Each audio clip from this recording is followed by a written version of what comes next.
दोस्तों आज की वीडियो में हम बात करने वाले हैं GSTR 9 के बारे में। GSTR 9 किसे फाइल करना मैंडेटरी है और किसे फाइल करना मैंडेटरी नहीं है, उसके बारे में भी हम इस वीडियो में डिस्कशन करेंगे। तो दोस्तों GSTR 9 के लिए फाइनेंशियल ईयर 17-18 और 18-19 में ये नोटिफिकेशन आई थी कि अगर आपका टर्नओवर अप टू ₹2 करोड़ है तो आपके लिए GSTR 9 फाइलिंग ऑप्शनल है। अगर आपका टर्नओवर 2 करोड़ से ज़्यादा है तो आपके लिए GSTR 9 की फाइलिंग को मैंडेटरी रखा गया था। ये सेम चीज़ें एप्लीकेबल होंगी फाइनेंशियल ईयर 19-20 के लिए भी।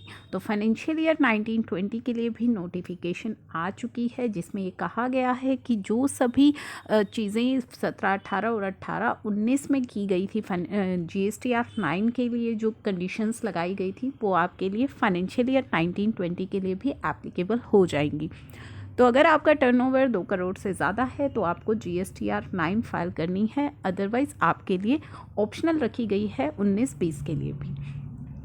तो ये चीज़ें तो हमें क्लियर हो गई हैं कि फाइनेंशियल ईयर 19-20 में किसे फाइल करना मैंडेटरी है GSTR 9। अब बात कर लेते हैं इसकी टेबल्स में मिलने वाले रिलीफ की।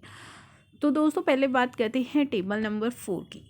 तो मैं समराइज्ड वे में आपको इसके रिलीफ यहाँ पे बता रही हूँ। टेबल नंबर 4 के अंदर अगर आप देखेंगे तो 4I, J, K and L जो बात करता है आपके क्रेडिट नोट्स की, डेबिट नोट की, अमेंडमेंट्स की, जो सप्लाई आपने ऐड की है थ्रू अमेंडमेंट एंड रिड्यूस की है थ्रू अमेंडमेंट। तो ये सभी जो नीचे कॉलम्स दिए गए हैं, जो आपको नीचे टेबल्स दी गई हैं I, J, K and L 17, 18 और 18-19 में आपको कहा गया था कि अगर आपका कोई ऐसा डेटा है, कोई क्रेडिट नोट या डेबिट नोट है तो उसकी एडजस्टमेंट आप ऊपर कर सकते हैं। टेबल ए में आप उसकी एडजस्टमेंट को कर सकते हैं, आपको नीचे उसे अलग से दिखाने की ज़रूरत नहीं है। तो सेम ये रिलीफ आपको फाइनेंशियल ईयर 19-20 के अंदर भी दे दिया गया है। आपकी I, J, K, L की अगर कोई एडजस्टमेंट है, इन टेबल्स की कोई एडजस्टमेंट है तो उसे आप ऊपर ही कर सकते हैं।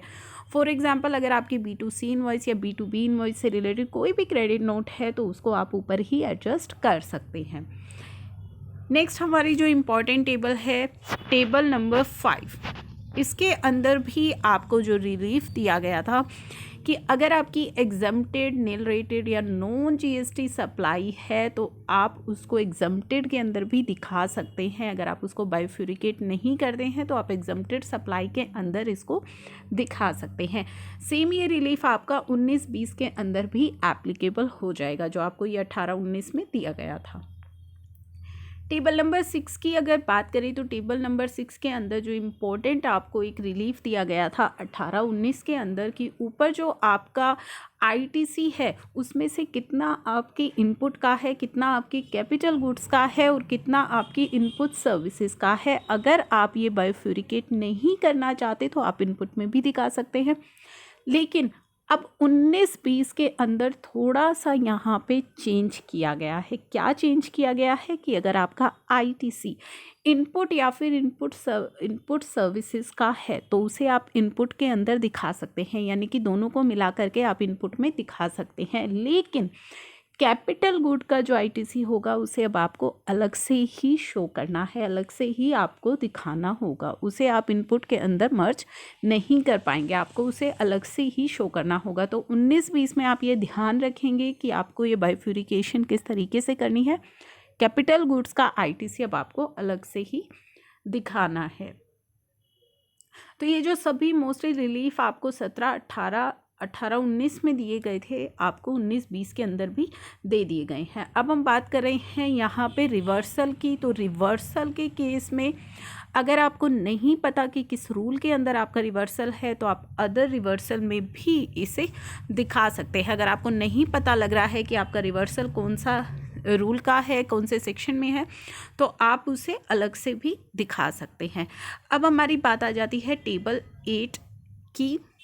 टेबल 8 के अंदर जो हमारा ITC आता है एज़ पर GSTR 2A, जो हमारी टेबल 3 एंड 5 का है, उसके बाद जो हमारा सी पॉइंट है जिसमें ITC on inward supply other than import reverse charge but include services receive from SEZ received during the financial year but availed in the next financial year up to the specified period। तो यहाँ पे इसकी language को बिल्कुल ही change कर दिया है इन्होंने कि आईटीसी जो आपने के रिसीव किया है ऑन इनवर्ड सप्लाई जो आपको इस फाइनेंशियल ईयर में हुई है बट आपने अवेल किया है in next financial year up to specified period. Specified period मतलब जो स्पेसिफाइड पीरियड आपको सेक्शन 16 सबसेक्शन 4 के अंदर दिया गया है, तो केवल वही आईटीसी आपको अब यहाँ पे दिखाना है जो आईटीसी आपके स्पेसिफाइड पीरियड का है और आपने एज पर सेक्शन 16 सबसेक्शन 4 लिया है। सेक्शन 16 सबसेक्शन 4 के अकॉर्डिंगली आपका आईटीसी वहाँ पे दिखाया जाएगा। उसके बाद आपकी टेबल नंबर 10, 11, 12 जो बात करती है आपकी supply and tax declare through amendments, net of debit note, credit note, reversal आपको टेबल नंबर 12 में दिखाना है and ITC availed of the previous financial year वो आपका टेबल नंबर 13 में। तो ये जो चेंजेस हैं, ये जो रिलीफ है जो आपको 17, 18 और 18, 19 में भी दिए गए थे, उनकी ज़्यादातर रिलीफ अब आपको फाइनेंशियल ईयर 19-20 में भी दे दिए गए हैं आपकी GSTR 9 से रिलेटेड। अभी GSTR 9 फाइलिंग की जो डेट है उसे 28 फरवरी 2021 रखा गया है, लेकिन काफ़ी सारी रिप्रेजेंटेशंस गवर्नमेंट के पास जा रही हैं, रिक्वेस्ट जा रही हैं कि इस डेट को फर्दर एक्सटेंड किया जाए। ये शॉर्ट जो एक्सटेंशन दी गई है ये अनजस्टिफाइड है, तो देखते हैं अगर इसमें कोई फर्दर एक्सटेंशन मिलती है तो वो मैं आपके साथ अपडेट शेयर करूँगी। Thank you for watching.